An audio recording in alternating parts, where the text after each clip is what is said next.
the morning of Halloween. The town was buzzing with anticipation. A group of friends met up for a thrilling adventure before the evening's festivities. Brimming with excitement, the friends ventured into the nearby woods. The golden sunlight filtered through the trees as they ventured deeper into the heart of the forest. The children saw a figure of a witch, clutching a broom, walking ahead of them. To their shock, she vanished into thin air after a few moments. Overwhelmed by fear, they fled in the opposite direction. With their hearts still racing, they rested for a moment, only to be shell-shocked again to see the witch now face to face in front of them. The kids ran so hard and so far they found themselves lost in the forest. Deep in the woods now, they stumbled upon an ancient, forgotten cottage. It exuded an eerie charm, and a gentle breeze rustled through the broken windows. Driven by their curiosity, the kids decided to brave the unknown and enter the mysterious decrepit cottage. The door wide open as if someone was expecting them. They slowly walked in and suddenly the door slammed shut behind them. Frightened, they proceeded. The cottage, revealing an interior that offered anything but a warm welcome. The air was thick with dust, and the sunlight struggled to pierce through the tattered curtains.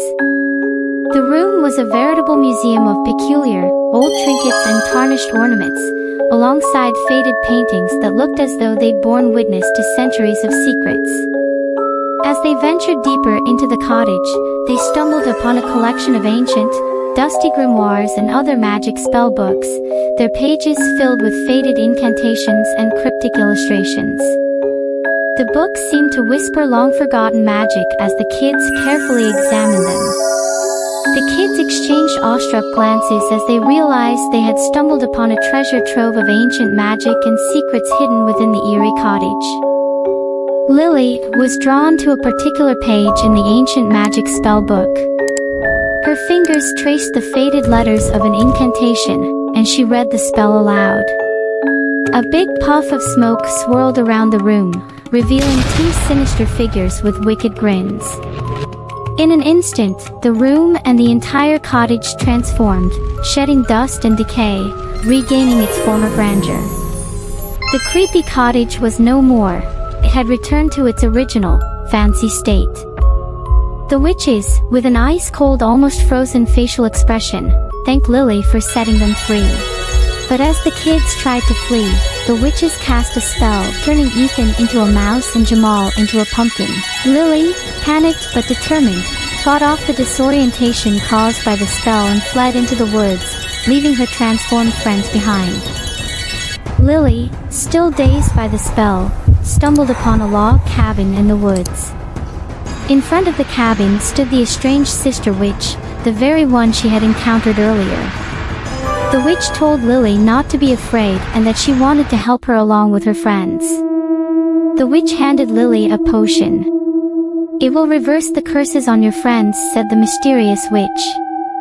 "And here's a spell written on paper. When you recite it, it will imprison my wicked sisters back into the magic spell book, where they belong," continued the witch. Lily, determined, accepted the items and set out to rescue her friends and stop the sinister sister witches. Armed with the potion and the spell, Lily returned to the stunningly restored cottage. Her eyes scanned the room in search of her transformed friends. There, in a cage, was Ethan the mouse, and Jamal, the pumpkin, resting on a table. Without hesitation, she poured the potion over them. Ethan and Jamal began to transform, and the room was filled with a dazzling light. The mouse grew and shifted, and the pumpkin contorted and changed until Ethan and Jamal were their human selves once more. Just as relief began to wash over the kids, the evil witch sisters appeared in a fury, warning them that the next curse they would place on them would be irreversible. Horror filled the children's faces as they realized the dire consequences they faced. Suddenly, out of nowhere, the mysterious witch appeared. The cottage shook, and the room seemed to vibrate with her immense power. She warned her evil sisters that she will not allow them to harm the innocent kids, her voice echoing with authority, and with a wave of her hand, she vanquished her evil sisters into oblivion. It's Halloween. Best buddies Maya and Ethan, dressed as a witch and Count Dracula, are out for some spooky fun with Ethan's big sister, Lily. They decided to explore the woods, where the sun's fading light creates creepy shadows. Suddenly, they found a creepy jack-o'-lantern on a tree stump. It came to life with glowing eyes and a wicked laugh. Out of nowhere, 3 ghostly figures in white sheets with weird cut-out eye holes showed up. The kids were both fascinated and freaked out. Extremely freaked out, they hightailed it out of the woods and ended up in front of a rundown old house. Inside, they discovered a dimly lit room with a dusty pumpkin on a table. Lily noticed that the dusty old pumpkin was actually a jack-o'-lantern and proceeded to light it up with matchsticks laying beside it. Its eyes lit up, and it suddenly started laughing like it knew something they didn't. Maya, Ethan, and Lily freaked out as it wasn't any ordinary pumpkin or lantern anymore. The evil laughter of the animated pumpkin filled the room, and as the sound enveloped them, their surroundings became a blurry haze. They were trapped in an unsettling trance, unable to break free.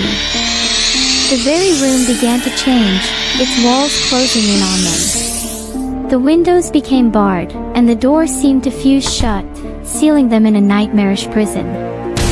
The living pumpkin, its sinister laughter unabated, unveiled its dreadful intention. It hungered for the souls of those who dared enter its domain. Lily walked past an old dusty mirror and caught a glimpse of herself in a dazed trance state. In a fraction of that moment she remembered and snapped out of the trance. In a panic state she shook Ethan and Maya so hard they both came to their senses. Their fear became so great it ignited their will to escape. With trembling hands and racing hearts, they began to search for a way out. The living pumpkin, incensed by their defiance, unleashed a torrent of nightmares, tormenting the children with their darkest fears. Ethan feared tarantula spiders, Maya's biggest fear was snakes, and Lily often has nightmares of falling from great heights. It became a chilling battle of wits and courage against the unimaginable terror. In a burst of bravery and quick thinking, Lily remembered the old dusty mirror that broke her trance earlier and had an inkling that the mirror might be the key to break the curse of the sinister pumpkin head. The pumpkin's malevolent laughter grew deafening, but with a final surge of strength, they smashed the mirror, shattering the curse of the pumpkin head. The room reverted to its original state, the door swinging open, and the windows clearing. The living pumpkin's sinister laughter faded into the distance, leaving behind an unforgettable Halloween nightmare. The year is 2030. The world has gone mad with zombies. A brother and a sister is trapped in a rundown cabin, surrounded by zombies fighting to stay alive. But they've got a secret weapon up their sleeves. And it ain't guns or blades. Meet Sophia and David. Just a brother and sister trying not to get eaten by zombies. And these zombies, well, they like a mob of aggressive party crashers. David searches his backpack for old family photos, scraps of lives they used to know, happier times. They share a bittersweet moment reminiscing about good times, amidst the chaos. They cling to those happy memories. Meanwhile, the cabin is creaking under the zombie assault. Time is running out, it's time for a grand escape plan. In the abandoned cabin living room, the door is about to give way. They down to the wire, but they not done just yet. The zombies make their way inside the cabin. David and Sophia flee the cabin, having no other choice. They spot a car and both of them hop in. David starts up the car and cranks up the radio, and then the magic happens. David starts playing a Phonk music track. With the Phonk music pounding in the background, something exceptional happens. Believe it or not, the zombie starts dancing. Yes, I said dancing. Sophia and David is shocked and equally relieved. The zombies totally stop hunting them down. David revs the car's engine and drives like a bat out of hell.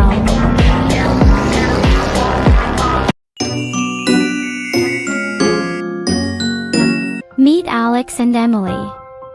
Two souls caught in a chilling twist of fate. Their love story takes a sinister turn, plunging them into a world where darkness often blurs the line between reality and nightmares. As the sun sets, Alex's dreams turn into battlegrounds of terror. A surreal landscape materializes, and within it emerges a chilling figure. A clown with an unsettling grin etched upon its face and eyes that gleam with malicious intent. The clown's presence is menacing. Suddenly, Alex awakens, his heart racing, cold sweat trickling down his brow. The echo of that frightening grin lingers, haunting his senses long after his sleep breaks and he frees himself from the nightmare. The clown's presence extends beyond dreams in the streets. The stares of random strangers walking by hold secrets like tiny fragments of forgotten tales. Their laughter takes on a frightening quality. A lingering echo of deranged laughter that resonates in the air and sends shivers down Alex and Emily's spines. It's certainly as if an invisible web of malice has woven itself into the fabric of their reality, leaving them with a sense of unease that just refuses to go away. One evening, while out on a casual walk, Alex and Emily came across a dark alley. They began to hear strange sounds coming from the alley, then sudden laughter. Not just any laughter, the type of laughter that you can expect from a witch or someone possessed.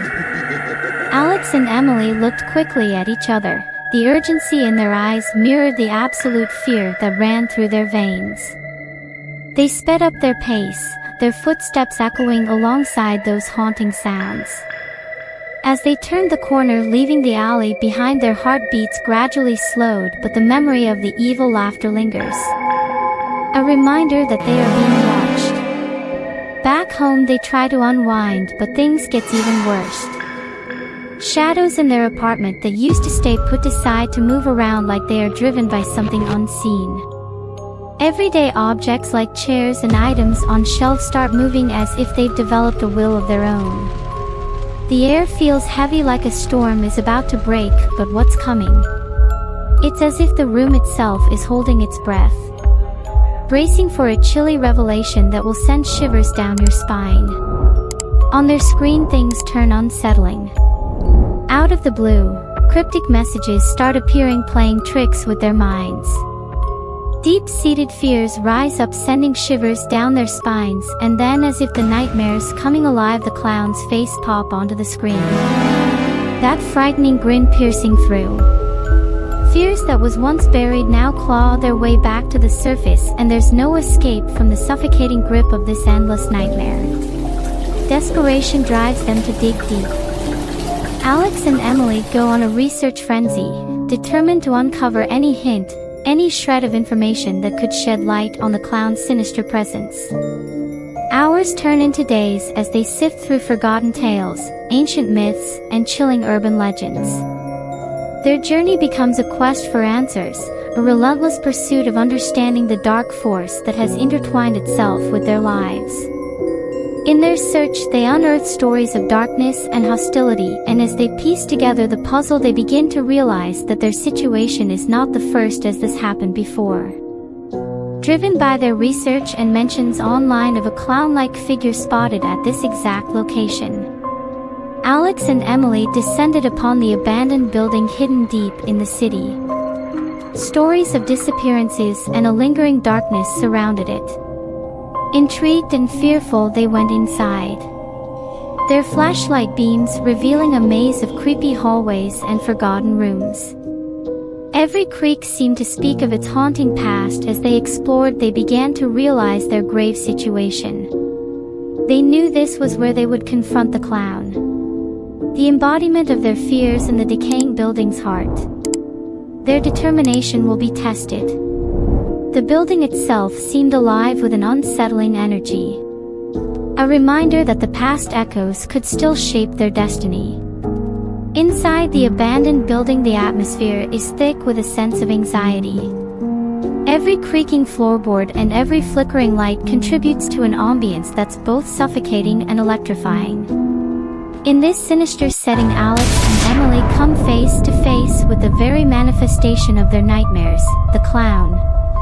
Their hearts race and their breaths quicken in the midst of this chilling confrontation. But then as the tension reaches its peak, the clown before them is frightening grin and their nightmare now a reality. Without hesitation, Alex's grip around Emily's hand tightens, and in that instant they found the courage to run for their lives. Their footsteps echo through the corridors as they race towards the exit. The clown at their heels, its darkness propelling them forward. They burst out of the building gasping for breath. Frustration and desperation sets in as they turn to others for help, only to be met with skepticism and dismissal. Friends, family, authorities. No one seems willing to believe their story. A sense of isolation intensifies, leaving them alone to confront the relentless evil clown that has intruded upon their lives. The night passes as dawn breaks, a new chapter unfolds. Alex awakens to an empty room. His heart sinks in as he realizes Emily is gone. Panic pumps through his heart as he notices her phone, bag, and keys left behind. It's a stark realization, a haunting reminder of the clown's presence. His greatest fear comes to fruition as he now understands that Emily was taken. The clown has taken Emily, leaving behind only an unsettling void and a relentless determination to rescue her. Alex feels the evil clown's grip tightening like a vice. His heart pounds as he fights off all the despair. His resolve, fueled by love, surges to the forefront as he refuses to let fear dictate their fate. A glimmer of hope breaks through. He remembers Emily's fitness bracelet with its hidden GPS. Alex frantically activates the tracking signal on his phone. The device's faint glow reveals her location, and without hesitation Alex races to his car, his heart pounding as he speeds through the streets.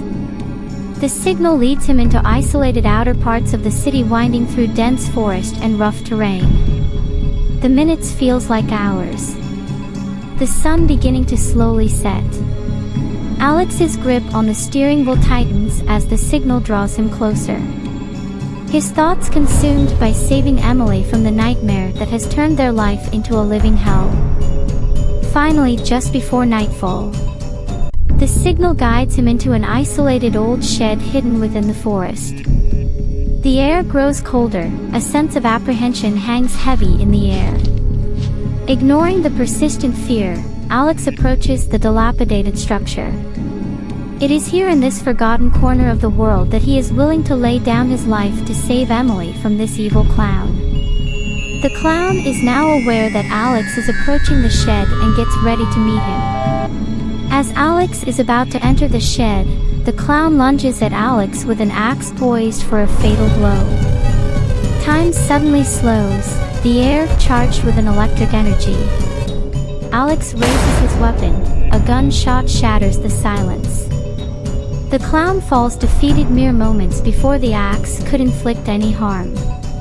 The clown's terrifying form crumbles, his darkness silenced in an instant. Alex's adrenaline surges as he searches the dimly lit shed. He finally spots Emily huddled in a corner, eyes wide with fear. He rushes to her side and holds her tight. Thank you so much for watching. Please remember to like, share and subscribe.